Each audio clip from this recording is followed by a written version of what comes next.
Bismillahirrahmanirrahim. Assalamualaikum warahmatullahi wabarakatuh. Alhamdulillah wa syukurillah fala haula wala quwwata illa billah. Wassalatu wassalamu ala Rasulillah wa ala alihi wa ashabihi wa man walah wa ba'd.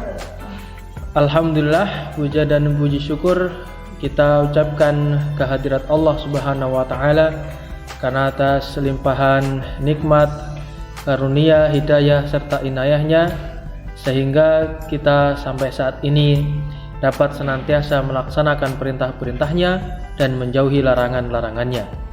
Salawat serta salam tak lupa kita haturkan kepada baginda Nabiullah Muhammad SAW beserta para keluarganya, para sahabatnya, dan para pengikutnya yang setia mengikuti ajaran beliau hingga akhir zaman kelak. Amin ya rabbal alamin. Pada kesempatan kali ini, Ustadz akan menyampaikan pembelajaran mata pelajaran PAI kelas 12 untuk santri kelas 12 SMIT Abu Bakar Boarding School Kulon Progo.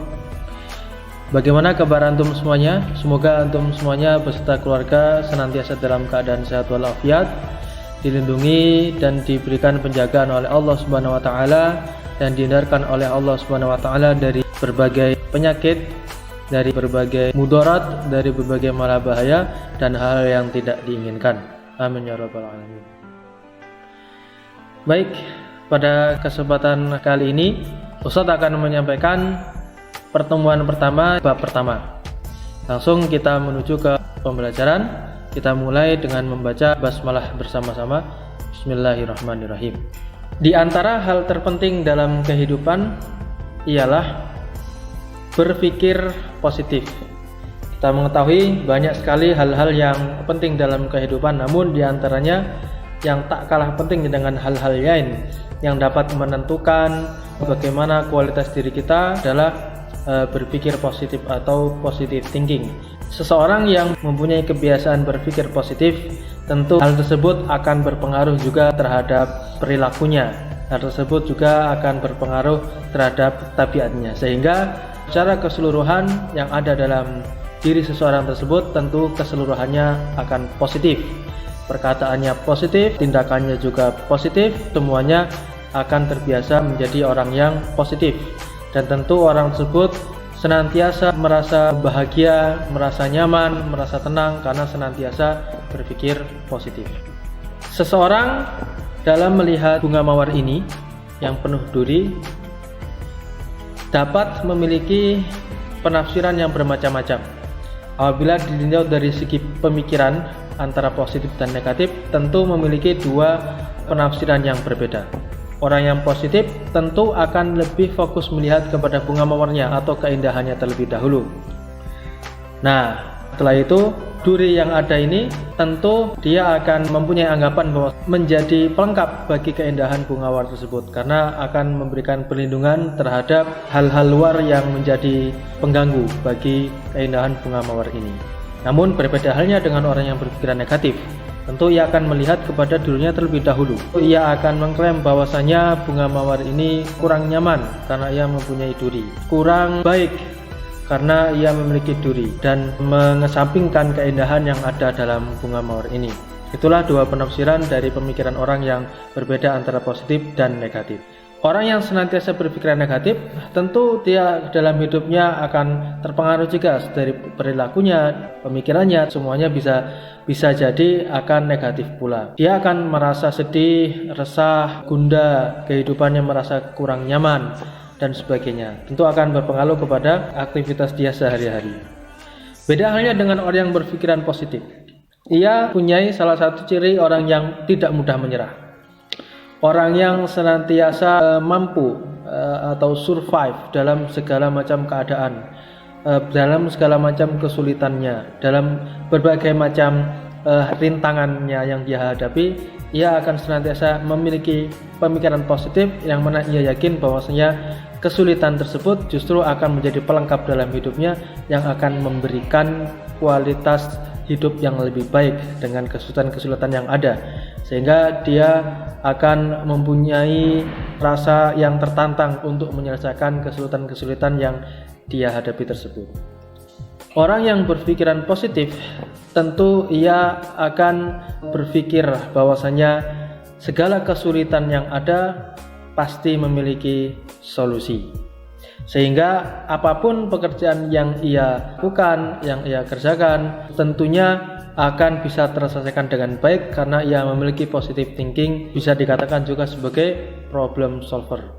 Di samping itu, orang yang berpikiran positif tentu ia mau menerima masukan dari orang lain, sehingga segala macam aktivitas yang ia lakukan, ia dapat menerima evaluasi dari orang lain, sehingga ia bersikap demokratis.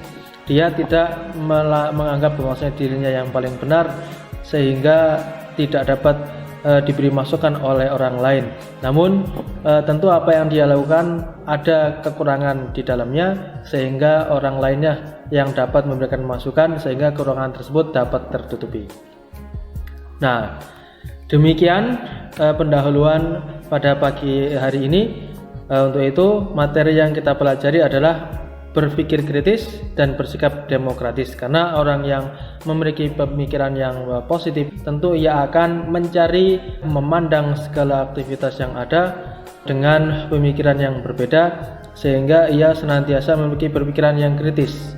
Tentu akan mencari bagaimana penyelesaian masalah ini, tentu akan mencari tentang seluk-beluk masalah yang ada pada sesuatu, dan ia akan berpikir dan memiliki sikap demokratis, yaitu orang yang dapat menerima masukan dari orang lain, orang yang senantiasa menganggap bahwasanya apa yang dilakukan oleh dirinya terdapat kekurangan, sehingga dapat diberikan masukan oleh orang lain, sehingga kekurangan tersebut dapat tertutupi. Poin yang akan disampaikan pada kali ini yaitu surat Ali Imran ayat 190 dan 191 yang terdiri dari asbabun nuzul, kandungan ayat, hikmah dan manfaat, contoh perilaku. Yang kedua yaitu surat Al-Imran ayat 159 yang terdiri dari asbabun nuzul, kandungan ayat, hikmah dan manfaat, contoh dan perilaku. Surat Al-Imran ayat 190 dan 91 ini surat yang membicarakan tentang berpikir kritis atau memiliki pemikiran yang positif. Sedangkan surat Ali Imran ayat 159 ialah yang membicarakan tentang bersikap demokratis. Kita awali dari surat Ali Imran ayat 190 dan 191. Inna fi khalqis samawati wal ardi wa ikhtilafil laili wan nahar la ayatil liulil albab. Alladzina yadhkurunallaha qiyaman wa qu'udan wa 'ala junubihim wa yatafakkaruna fi khalqis samawati wal ard Rabbana ma khalaqta hadza batila subhanaka faqina 'adzabannar. Sesungguhnya dalam penciptaan langit dan bumi dan silih bergantinya malam dan siang terdapat tanda-tanda bagi orang yang berakal, yaitu orang-orang yang mengingat Allah sambil berdiri atau duduk atau dalam keadaan berbaring, dan mereka memikirkan tentang penciptaan langit dan bumi seraya berkata, ya Tuhan kami, tiadalah Engkau menciptakan ini dengan sia-sia. Maha suci Engkau, maka peliharalah kami dari siksa neraka. Surat Ali Imran ayat 190 dan 191. Selanjutnya, asbabun nuzul dari ayat ini ialah Syekh Shawi Al-Maliki dalam kitab Al-Hasyiyah Al-Allamah As-Shawi ala Tafsir Jalalain menerangkan bahwa sebab turun ayat tersebut ialah sesungguhnya orang kafir Mekah datang kepada Nabi Muhammad SAW dan berkata, datangkanlah kepada kami tanda-tanda yang menunjukkan bahwa Allah itu Maha Esa. Maka Allah berfirman, sesungguhnya di dalam penciptaan langit dan bumi, dan selanjutnya Allah berfirman, Quran Surat Al-Imran ayat 190. Selanjutnya, kandungan surah Ali Imran ayat 190 dan 191. Yang pertama, salah satu cara untuk mengenal dan mendekatkan diri kepada Allah Subhanahu wa taala adalah dengan membaca, mentadaburi dan mentafakuri ayat-ayatnya yang terbentang di alam semesta seperti penciptaan manusia, hewan, tumbuhan, langit, bumi, bintang, bulan, matahari, siang, malam, hujan, salju dan sebagainya.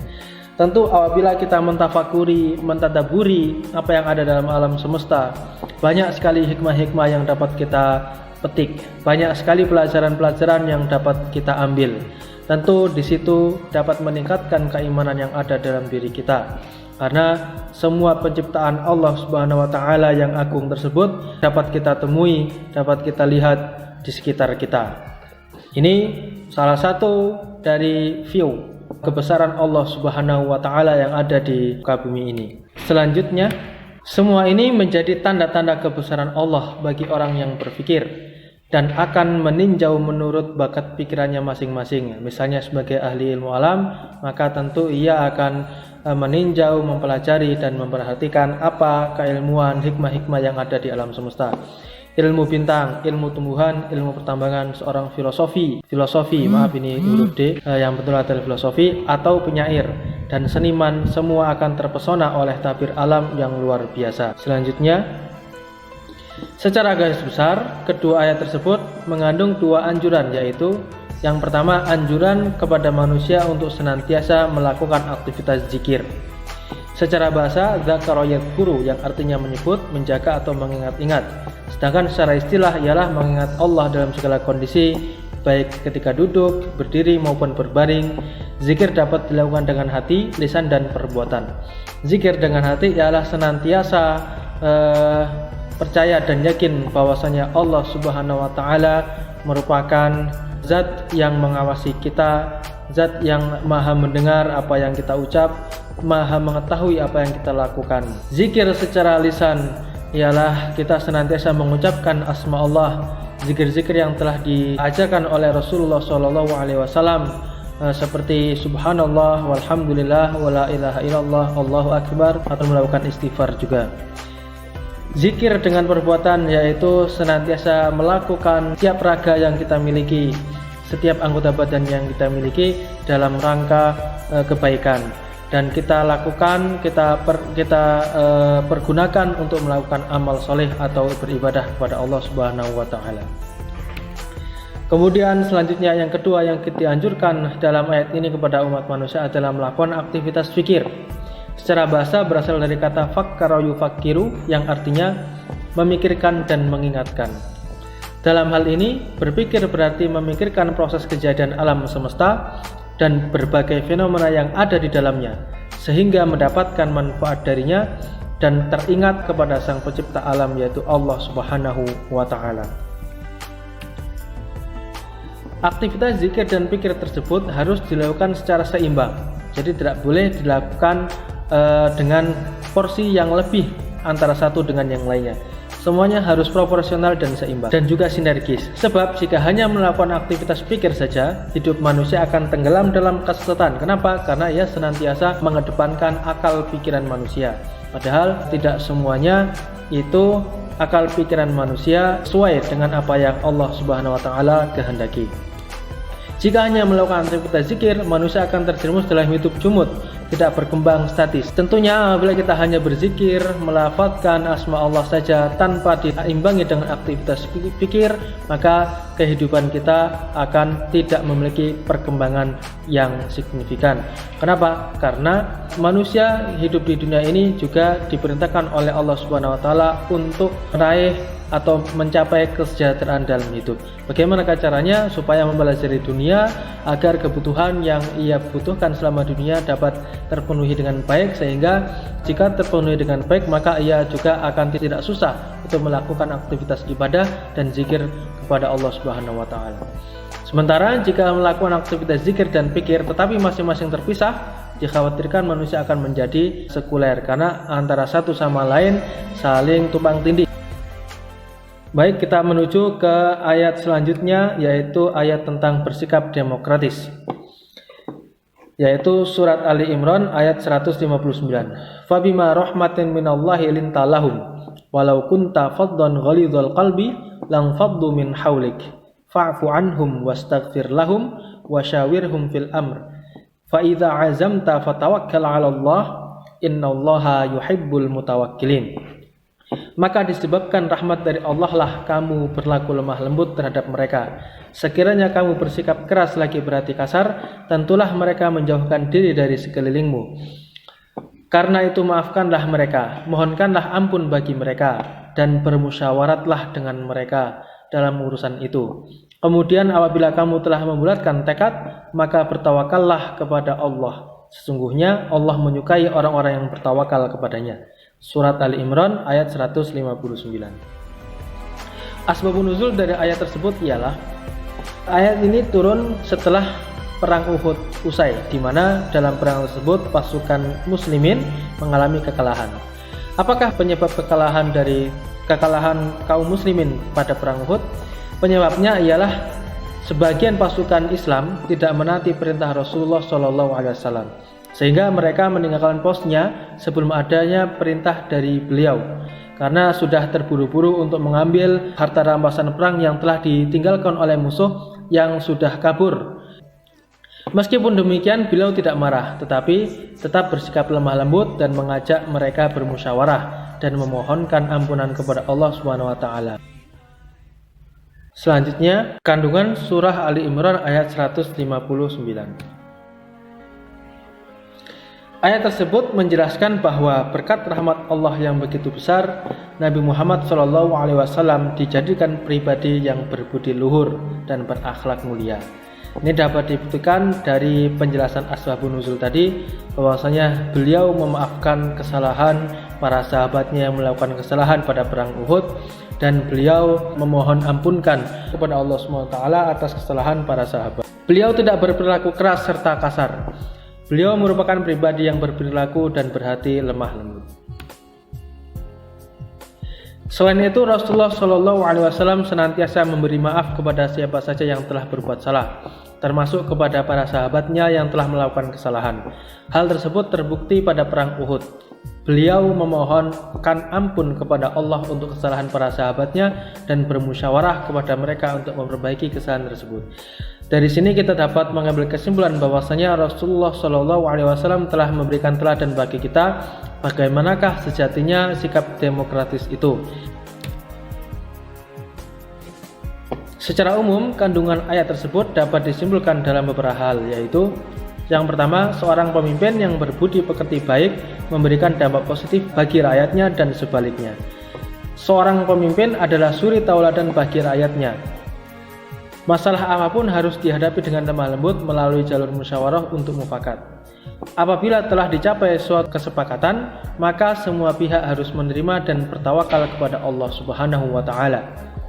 Allah Subhanahu wa Ta'ala mencintai hamba-hambanya yang bertawakal. Demikian kandungan yang dapat kita petik dari ayat tersebut. Selanjutnya, contoh perilaku berpikir kritis dan sikap demokratis. Ini seperti yang disebutkan dalam buku Pendidikan Agama Islam kelas 12 cetakan Yudhistira. Nanti selebihnya anak-anak sekalian dapat mencari secara mandiri perilaku berpikir kritis dan sikap demokratis dengan menyesuaikan keadaan sekitar, lingkungan sekitar. Yang pertama, selalu melakukan tafakur dan tadabbur alam untuk mengambil hikmah dari segala ciptaan Allah. Yang kedua, segala aktivitasnya menunjukkan kepada sesuatu yang bermanfaat sehingga dapat menjadi contoh bagi orang lain. Yang ketiga, bersikap lemah lembut dalam menyelesaikan masalah dan tidak bertindak kasar. Yang keempat, berlapang dada, pemaaf, dan memohonkan ampun kepada Allah. Yang kelima, mengutamakan musyawarah untuk mufakat dalam menyelesaikan setiap persoalan. Yang keenam, menerima dan taat dalam melaksanakan keputusan musyawarah. Yang ketujuh, selalu berserah diri kepada Allah sehingga tercapai keseimbangan antara ikhtiar, tawakal, dan berdoa. Selanjutnya, hikmah berpikir kritis dan sikap demokratis. Nanti anak-anak sekalian juga dapat memetik hikmah secara mandiri yang belum dijelaskan. Hikmah yang pertama ialah berhati-hati dalam segala aktivitas. Yang kedua, tidak mudah terpengaruh oleh isu dan provokasi. Yang ketiga, tidak menghina kekurangan orang lain. Yang keempat, mempunyai banyak teman. Yang kelima, menghormati pendapat orang lain. Yang keenam, mengutamakan kepentingan bersama daripada kepentingan pribadi atau golongan. Yang ketujuh, mudah memaafkan kesalahan orang lain. Yang kedelapan, berserah diri kepada Allah dan bertawakal dalam segala urusan. Usai sudah pembelajaran pada kali ini, selanjutnya akan Ustadz share dalam grup WA atau grup Telegram PAI PDF-nya, PDF materi ini dari buku, dan kalian bisa mempelajari lebih dalam tentang materi ini dan juga dapat membaca dari literatur-literatur yang lain, sumber-sumber yang lain, sehingga wawasannya bisa lebih luas lagi. Kita lanjutkan lagi pada pertemuan berikutnya.